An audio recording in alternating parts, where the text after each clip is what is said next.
Superkonduktor adalah bahan atau materi yang memiliki kemampuan unik untuk menghantarkan arus listrik tanpa hambatan atau resistensi ketika berada di bawah suhu tertentu yang disebut sebagai suhu kritis.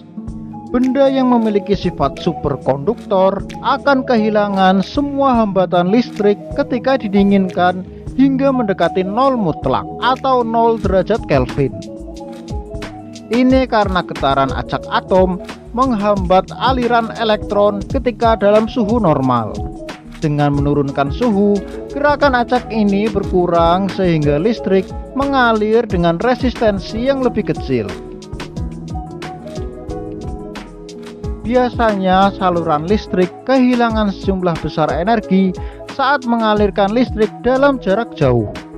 Namun jika sebuah hambatan dapat dihilangkan dengan menurunkan suhunya mendekati 0 mutlak, energinya tidak berkurang sama sekali.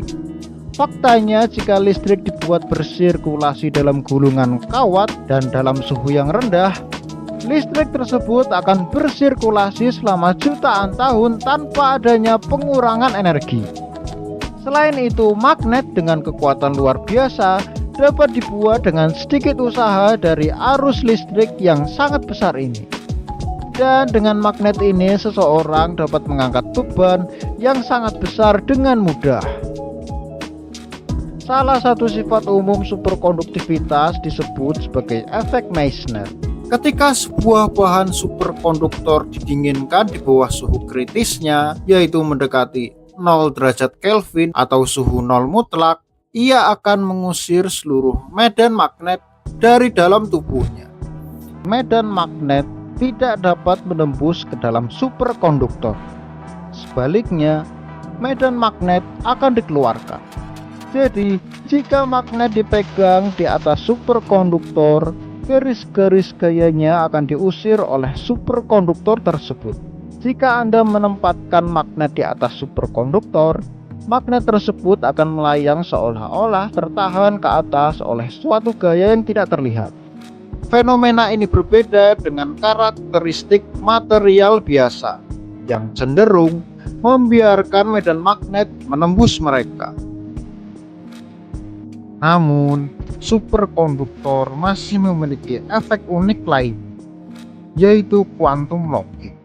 Quantum locking atau penguncian kuantum adalah fenomena di mana superkonduktor mengunci posisi dan orientasinya terhadap medan magnet.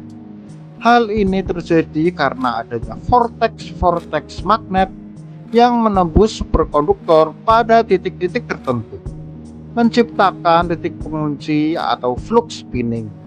Dalam kondisi quantum locking, superkonduktor terkunci dalam medan magnet melalui celah-celah flux yang menyebabkan superkonduktor untuk tetap melayang di tempat yang sama, memungkinkan levitasi atau melayangkan objek tersebut secara stabil, dan bahkan memungkinkan gerakan sepanjang jalur medan magnet. Terlepas dari semua kekuatan ajaib ini, masalah dengan superkonduktivitas adalah biaya yang sangat mahal.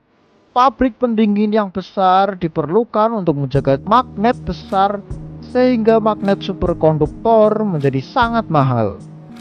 Namun suatu hari nanti, fisikawan mungkin dapat menciptakan superkonduktor bersuhu ruangan. Dengan superkonduktor bersuhu ruangan, mobil terbang seperti yang ada di film fiksi-fiksi ilmiah mungkin akan menjadi kenyataan.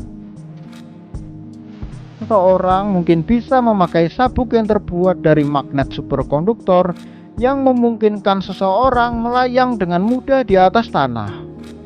Saat ini belum ada teori yang menjelaskan tentang sifat-sifat superkonduktor suhu tinggi ini.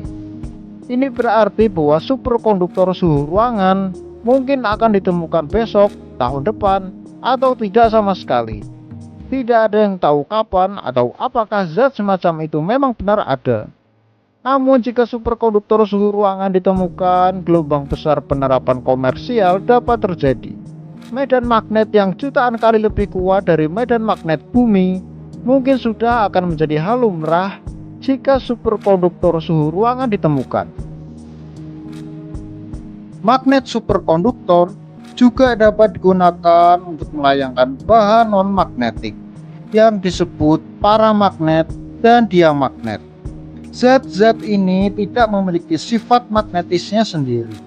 Mereka memperoleh sifat magnetiknya hanya dengan adanya medan magnet eksternal atau dari luar.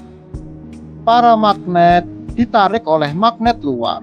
Beberapa logam yang kita kenal bersifat paramagnet, yaitu ditarik oleh magnet dari luar.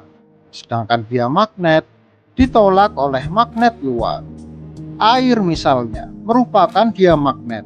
Karena air bersifat diamagnet, mereka akan ditolak oleh magnet eksternal. Karena semua makhluk hidup terbuat dari air, mereka dapat melayang jika ada medan magnet yang kuat. Lebih kuat dari 30.000 kali medan magnet bumi.